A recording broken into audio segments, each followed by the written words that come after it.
Well, it seems that your journey has ended. Very sorry about that. It was always going to end this way, of course. If it weren't by me, it would have just been by some other, terrible thing. Just you could not imagine how terrible it would be.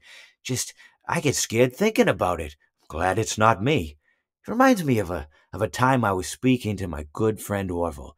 We were we were sitting on a park bench watching the pigeons. I was on the left, he was on the oh wait, was I on the right or left? Anyways, it doesn't matter. We were sitting on there watching the pigeons. And I said to Orville, "Friend, those birds are frozen." And he kind of looked at me like I lost my mind. But I reminded him that it was winter, and often birds will sit in a tree until they freeze. And then they sort of fall to the ground until the sun warms up and they can, move around again. So I said to Orville, "You might as well save those breadcrumbs until the birds thaw, because they can't very well enjoy them in the condition they're in."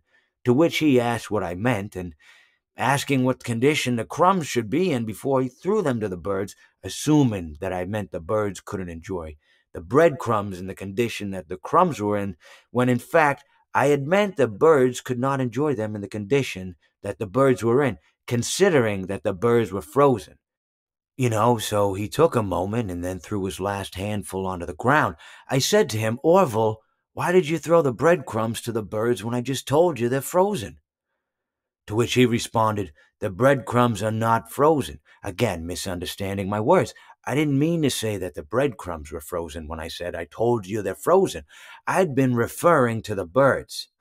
In hindsight, what I should have said was, and this would make perfect sense, "Why did you throw the breadcrumbs to the birds when the birds are frozen?"